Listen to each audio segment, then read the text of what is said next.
Hey everybody, it's Dr. Eric Balkowicz. We're back for another edition of Thyroid Thursday, and today we're answering the question a lot of people have who are on thyroid hormone replacement is they want to lose weight.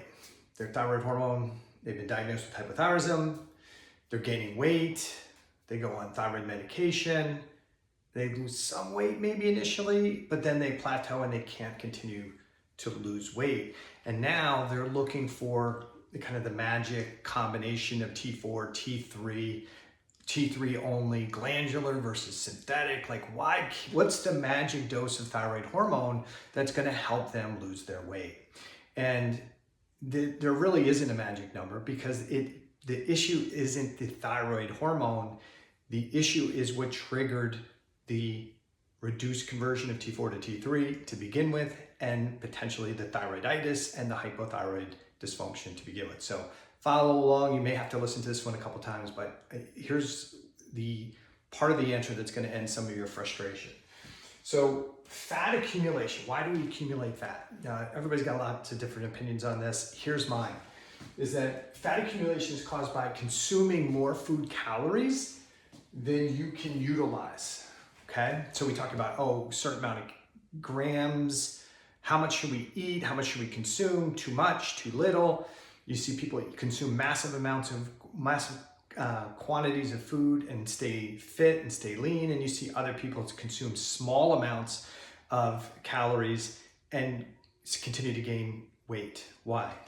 Because it's about what you can utilize. So if you consume excessive calories and you're not burning excessive calories, then sure, you're going to accumulate extra body weight, because you're bringing in a lot of food energy that needs to be converted into cell energy so we can burn it off. And if we can't convert that food energy to cell energy, then we have to store the extra energy, and that extra energy gets stored as fat.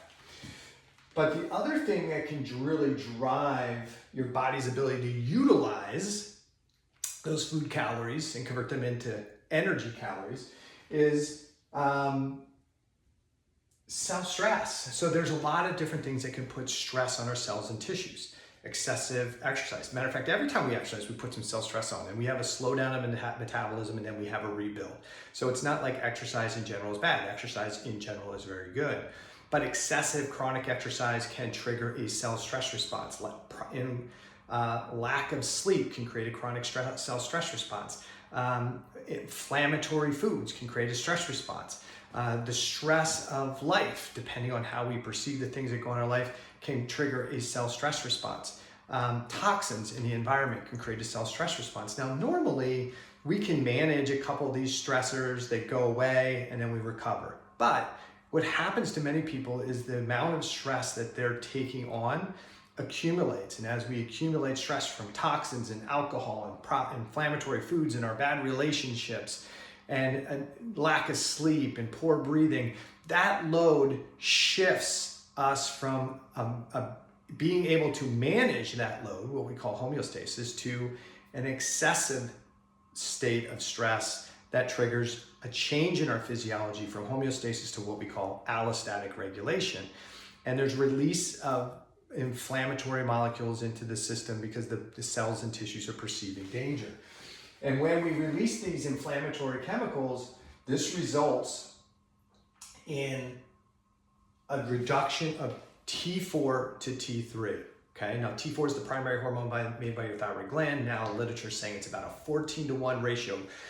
You make 14 times more T4 at your thyroid gland than T3, because that T4 is the less active form. It goes out into the bloodstream, and then the cells get to convert T4 to T3 based on their need. So when there's chronic inflammatory processes going on, there's a reduced conversion of T4 to T3, and you may have hypothyroid signs and symptoms long before your gland ever becomes dysfunctional. And you may be starting to accumulate small amounts of excess body weight. It happens to a lot of us. We don't realize we're in an inflammatory state. We don't really realize there's some level of chronic inflammation. But these stressors are slowly reducing our metabolism, causing us to store more adipose tissue. This chronic cell stress and inflammation also can increase your immune response. You have these chemical danger signals inflammatory chemicals in circulation, activates the immune system, look for the threat. It's great if the threat's a bacteria, a virus, but what if it's toxins? What if it's thought? What if it's food? What if it's something else? So the immune system gets overly activated, and part of the immune activation process and this inflammatory process can be the beginning of what we call thyroiditis, a downregulation of the thyroid gland. And in time, as you have some thyroiditis developing, again, you may not know you have this going on, we get a slow reduction in the production of thyroid hormone. And as we have a reduction in thyroid hormone, there's less thyroid hormone in circulation.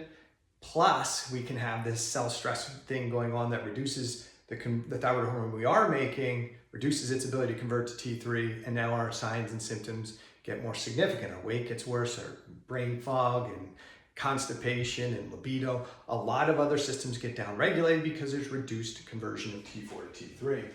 And at some point we get diagnosed potentially with glandular hypothyroidism, meaning that we've lost a lot of the function of the thyroid gland. It can't make much thyroid hormone anymore. And now when somebody looks at your bloodstream, there isn't enough T4 in the system. TSH is elevated, trying to scream at that thyroid gland, hey, we need to make more, we need to make more.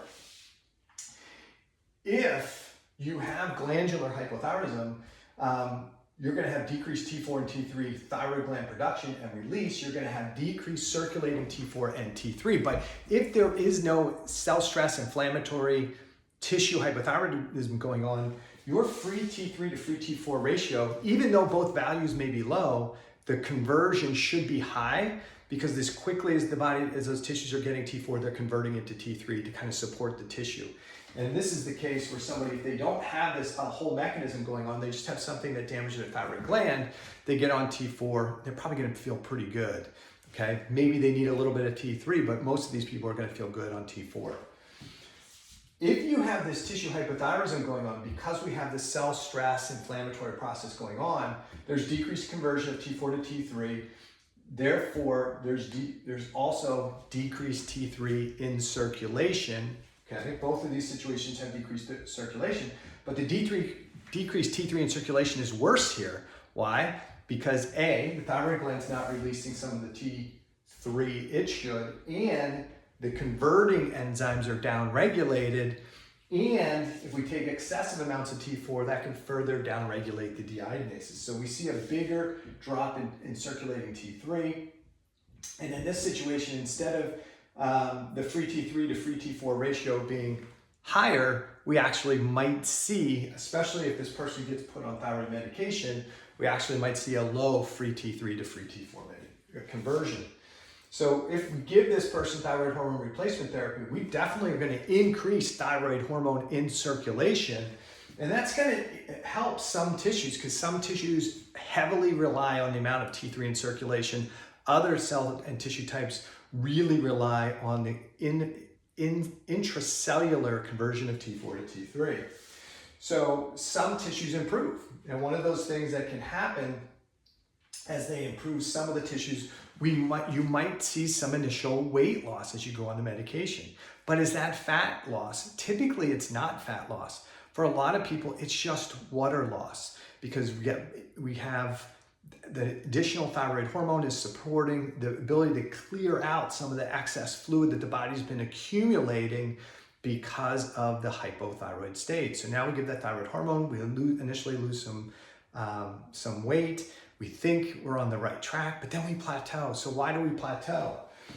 If you only have a glandular issue and there's no cell stress or inflammatory mechanism going on, you'll probably lose some adipose tissue as well, because the body just needed some thyroid hormone. But if you lose a little bit of weight, especially water-based weight and not body fat, really what's going on here is the thyroid hormone is supporting some tissues. You're losing that extra fluid accumulation, but you still have this inflammatory mechanism going on that supported the whole thing. And because you have this inflammatory mechanism going on, there's still downregulation of metabolism, and there's still a reduced ability to convert food energy into cell energy, and you still have to store those calories. So your metabolism still is slowed down. So how do you fix it? Is there a magic dose of thyroid hormone? Not really. What you have to do is identify and address what's creating the excessive cell stress and inflammation. And when you do that, fat accumulation goes down. Hope this helps. If you have any questions, put them below wherever you watch the video.